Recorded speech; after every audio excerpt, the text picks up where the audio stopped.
And this is the reason I don't join a lot of these comment boards because, I mean, people's realities are set in such a way that it is a religion now. You have been programmed to believe X, Y, or Z. And people just don't change. So to come into these comment boards, to know that regardless of even what you say, how much information you present, they are not going to change their opinion because they are of the opinion that it's CO2. So whatever you say, they're always going to come back with the next video, the next comment, the next barrage of whatever it is. And then if you don't respond, they're like, oh, they're backing down, go no gonads, whatever. So primal, so whatever you want to put the label there. And I know a lot of you are experiencing the exact same thing when you talk to friends and family about these same issues. So if I could, I want to step back a little bit. I want to tell you a personal story about my own life. I want to talk about going to India in 1994. You know, I graduated university and had been taught, programmed that the IMF and the World Bank, they're there to help all these countries, and the input from the Western nations and the output and the help we were doing over in all these other, developing economies. Well, we were doing good, yeah. So it was my first trip really going on my own because a couple of guys I worked with, they'd driven magic buses from Paris down to Afghanistan, through Pakistan, down to India back in the mid-60s.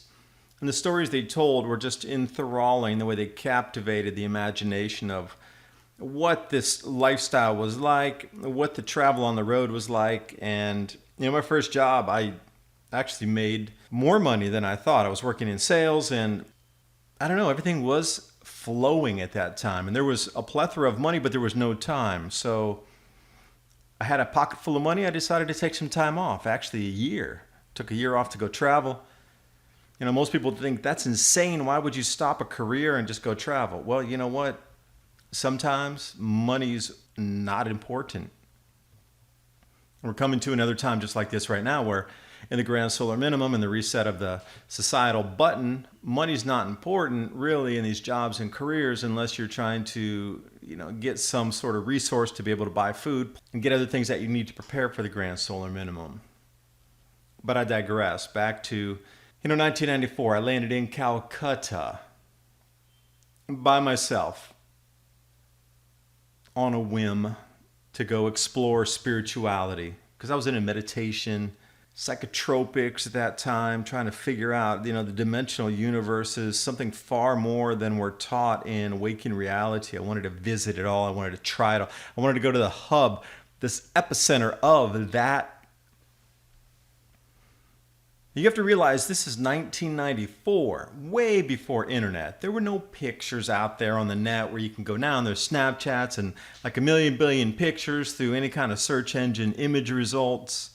It was you and a Lonely Planet guidebook and something maybe you stumbled across in the library of some random place like Vishnakanatham.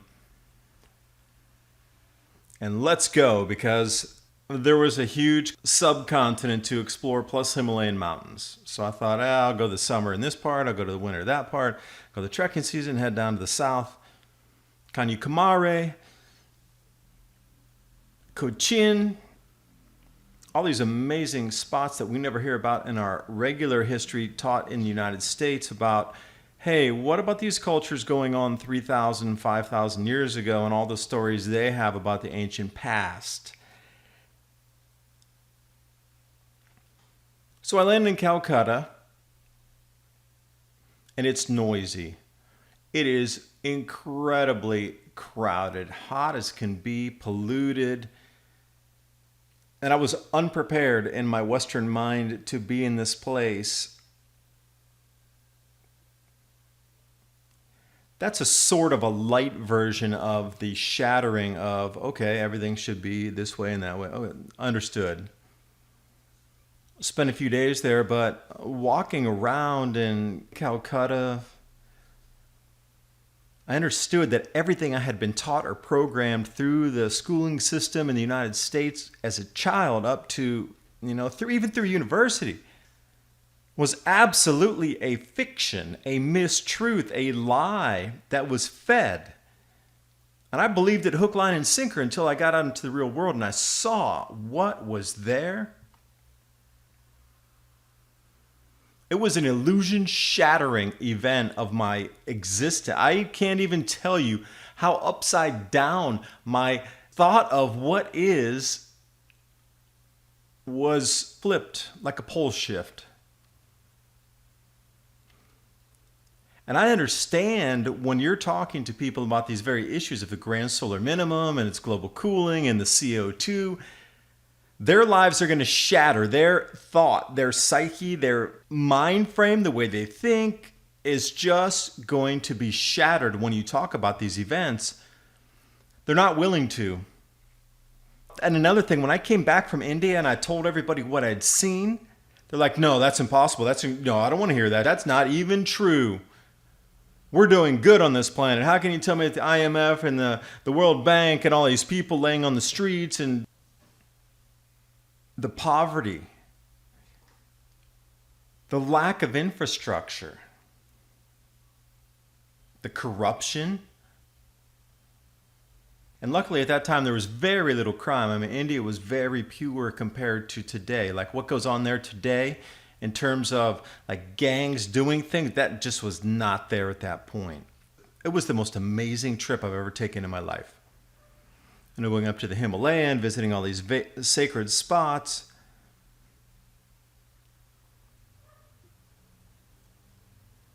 Kedarnath, Badrinath, Gangotri. I mean, the spirituality is so deep and those Himalayan mountains are so energy filled. So when I report on those spots, I've been there before. I've been to some of these same places where these repeating cycles are coming back again. They have droughts, glaciers melting, glaciers growing. But it's really hard to break through the programming of somebody who has been taught global warming their entire life. They're not just going to say, okay, I believe what you think now.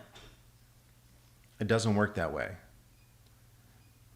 So if you have the answers on how to approach people to explain these grand solar minimum changes and the effects on our crop production, the global output of our yields, the amount that's going to be available for sale in the silos, and we are literally talking about futures contracts and going out into millions and millions, hundreds of millions of tons of grain lost.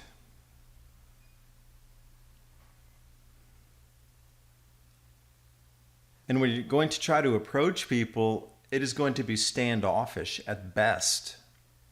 So I don't know if it is a survival of the fittest, truly in terms of mind frame, where the adaptability of the mind, once people can accept new information, that old realities are gone, that old societies are gone, that everything you know is morphing and changing, and you just have to stay abreast of the changes and morph with it, change with it. Perhaps this is where we are now currently from the past. The people who could adapt the best are our new society, but we've been so stable for so long for the last 150 years.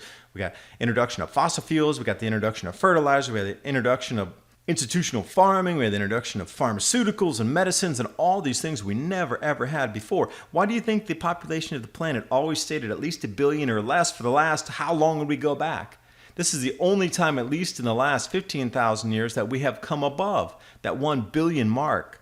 It was all due to these stability parameters that exist in our society.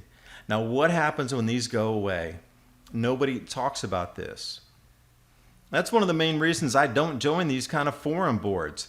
These ideas and ideals are set already. If they're already calling you out as this, that, or the other, name calling, or whatever, before you even get in there, what's the response going to be?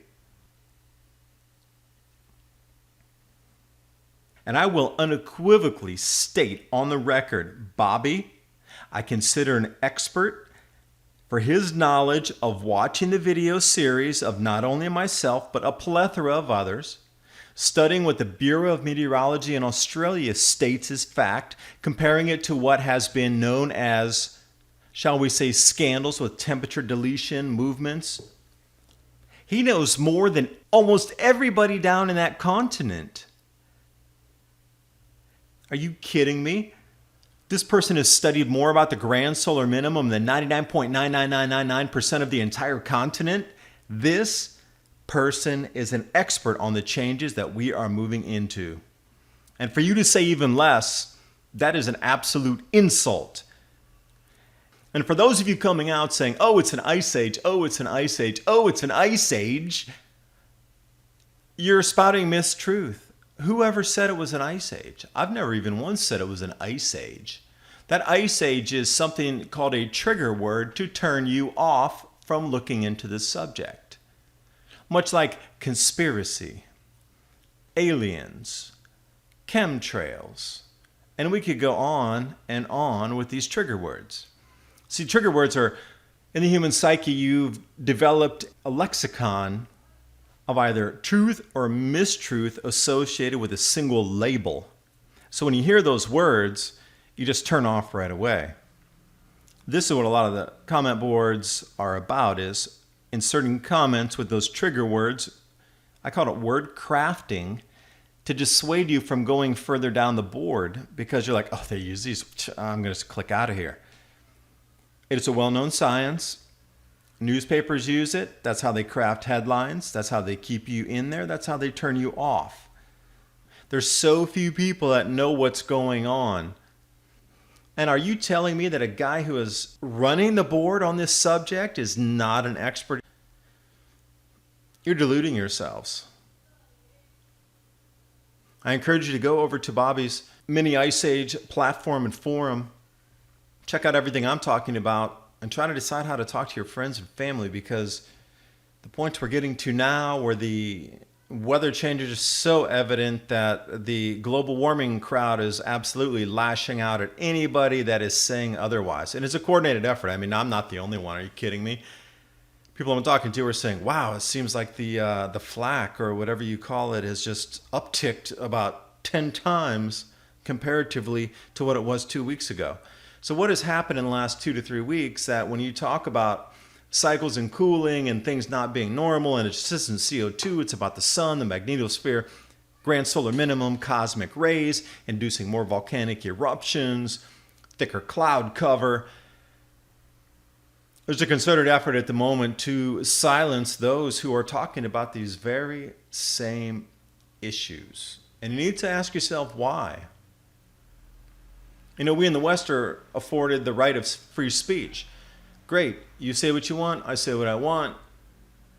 And I consider those of you listening incredibly intelligent people to listen to the message.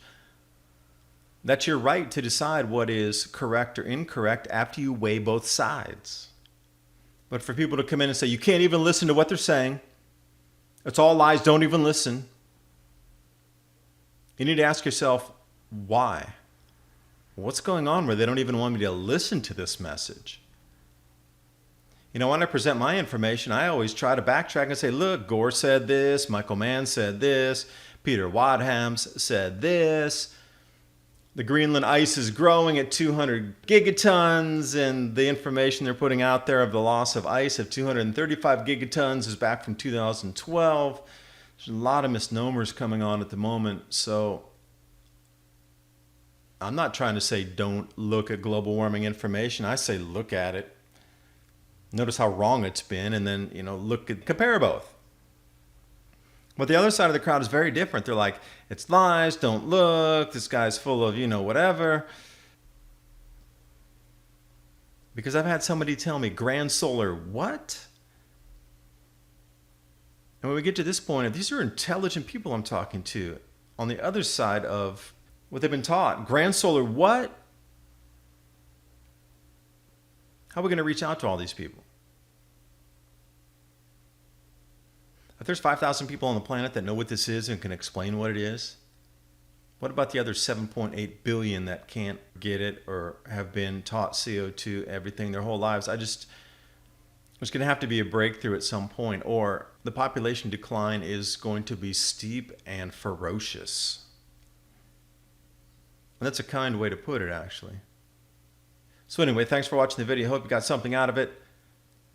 I absolutely encourage you to do your own research on all facets of what we've been taught for the last 30 years and how things are changing, how the media and how the names and how the lexicon and how the words have changed to try to explain the changes that didn't come true with all the forecasts back 30, 25, 20 years ago.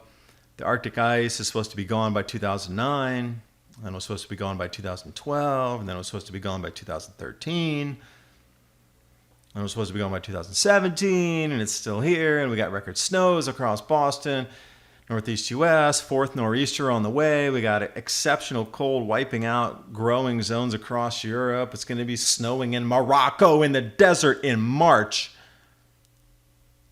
Yet they're all trying to explain that it's still CO2. You might actually do want to do a little research on what the prior forecasts were, why the models are nowhere close with temperatures, and then we can kind of move forward from there. But anyway, it's your own open mind. You're going to have to open your own mind. It's not about somebody can open it for you. You're either ready for the information to flow in and be like, wow, okay, things are changing, let's adapt, or you're not.